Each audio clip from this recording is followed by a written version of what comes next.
Today on our 2005 Chevy Silverado 2500, we will be taking a look at and installing the Curt Custom Fit fifth wheel installation kit, part number C16418-204. And here you can see the custom base plates installed. They can provide a nice stable base for our customer's fifth wheel that you see here. The custom brackets mount beneath your truck bed and provide attachment points for those fifth wheel brackets that you see here.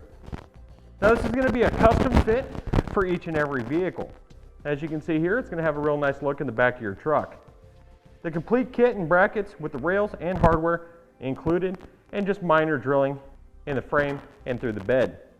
They're going to have a carbide finish and be black powder coated to help prevent any kind of rust and corrosion.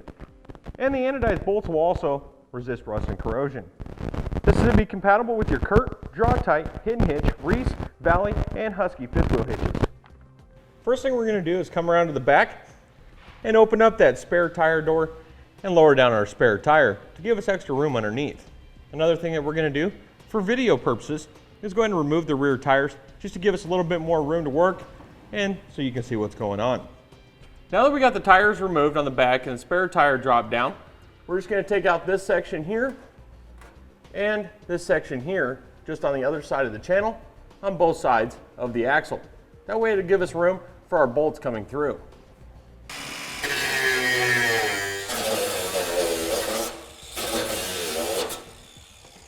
Now on the back part, right behind the rear axle and the back side of the exhaust, you can see where we made a line here. We're going to trim out that heat shield and then we'll pull all this down.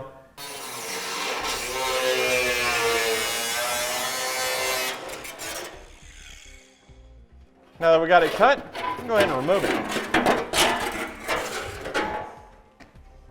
All right, now that we got everything taken care of underneath for the moment, we'll go ahead and grab our front rail.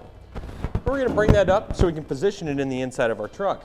Now for our short bed truck that we have here today, we're going to measure from the edge of the bed, right here where the tailgate goes up, and measure up that distance recommended in our instructions. Now once we have it where we want it, we're going to make a mark using our permanent marker or a paint pen if you have one. Do that on both sides. Once we have that where we want it, we'll go ahead and grab our front rail and bring it up and set it, the back side of it, up against that dot. Now what we're going to do is get it centered in between our bed. We'll measure from the sides, get it about the same on both sides. Now that we're there, we're going to go ahead and make a small dot in the center of our outer bolt holes on this front rail. And then the center one closest to the cab. Now we can move this out of the way, punch our hole, and then use a pre-drill bit to go ahead and drill it out.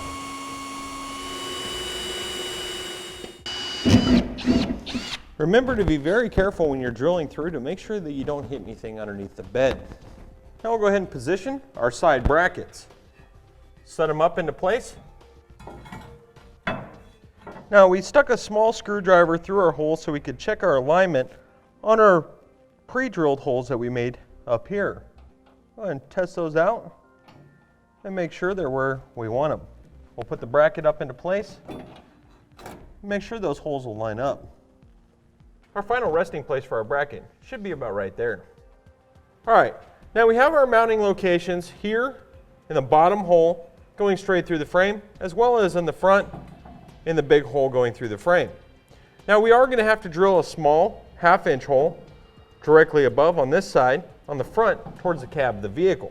Well, let's go ahead and get our big bolts in place so it holds our side bracket in, and that way we can use the side bracket as a template to drill our hole.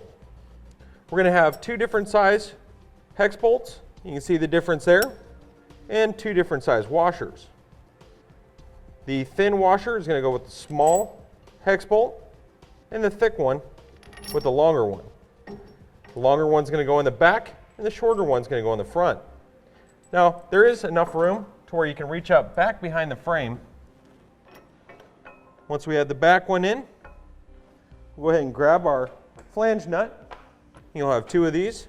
Make sure you have the teeth facing towards the side bracket, and we'll just start it on there. Once we got it started on, we'll go around the other side and push this one through, and then place on that flange nut up here in the front. Once you have it through, go ahead and place your flange nut on the other side. Now that we got our side brackets in place and just temporarily fastened up there with our 2 big bolts in place, we're going to repeat that process on the passenger side. Now we're back up here in the bed of our truck. We're going to take and drill out our 1/2-inch holes and use the step bit process to take it up to 9/16. So we'll go through our pre-drill holes since we've already checked them out to confirm that they're exactly where we want them to be.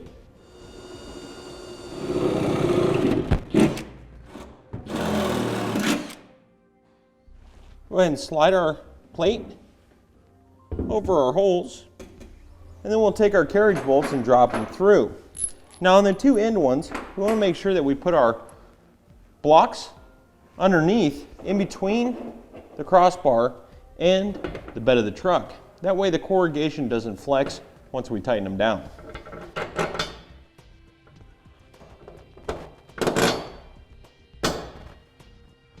And then the one in the center will just drop straight through, and that block will actually come up on the bottom side. Make sure that they all sit flush all the way around and they aren't canted or twisted. Now we can go ahead and place on our blocks and our flange nuts underneath those carriage bolts that we just slid through from the top of our bed. We'll go ahead and lift it up, lift up that side bracket, place our block underneath, and then we place our flange nut right at the bottom and thread it on.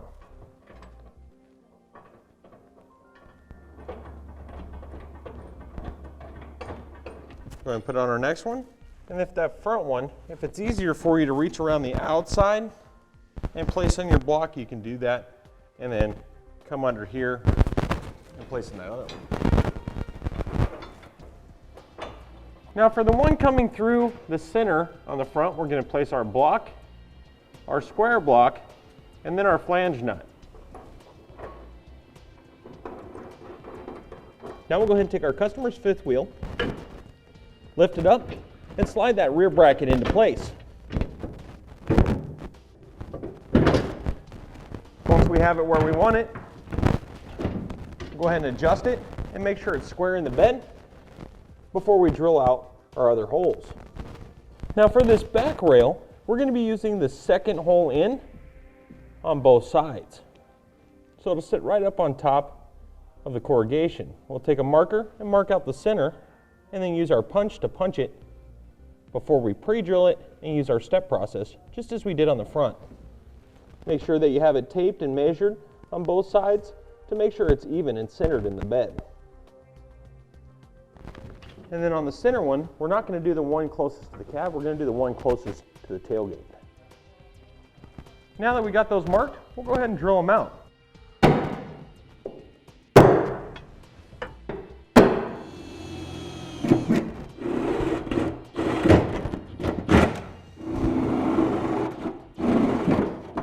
We'll go ahead and lift it back up and slide our plate back in now that we got our holes drilled. We can see there that all of our holes line up. So we'll go ahead and slip our carriage bolts through the top, just as we did on the front side, except we're not going to be using the blocks on the top this way around.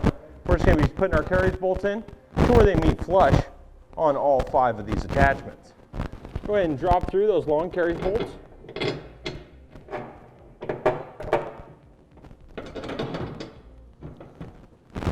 It should look about like so. Let's go ahead and go underneath, and we'll secure everything up. Take your U-shaped blocks, place them over the top of the side bracket on this back attachment. Put it around the bolt. This way when we press it up, it doesn't bend in that corrugation. Take your block, place it underneath, and then your flange nut on the bottom side. So it should look about like so. Same thing on the passenger side. Go ahead and place those U-shaped blocks over the top. Take our square blocks on the bottom side and our flange nuts.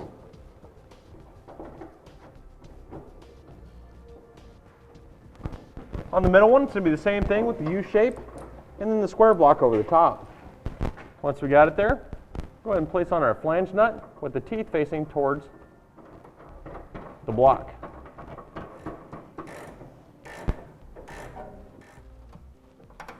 Now we'll go ahead and tighten and torque down our center bolts on the inside to manufacturer specifications.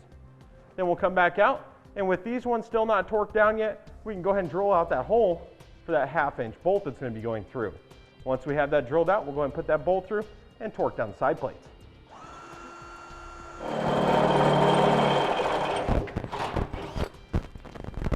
All right, once we got this side drilled out, we'll go ahead and repeat that same process on the passenger side. Now we'll go ahead and take our 1/2-inch bolt leader, feed it into the hole that we just drilled, and out the back side of the frame rail where we can grab it with our other hand. And go ahead and place our block over it, and then we'll go ahead and get our 1/2-inch carriage bolt that's still remaining. These are going to be the 2 shorter carriage bolts in the kit that you still have left. Go ahead and thread that on the bolt leader, and we're going to pull it back out the hole that we just drilled. So grab that other end that we still have hanging out of our hole, pull it through, and out the hole. Go ahead and unthread the bolt leader, and then thread on our flange nut with the teeth facing towards the side plate. Now go ahead and repeat that on the other side.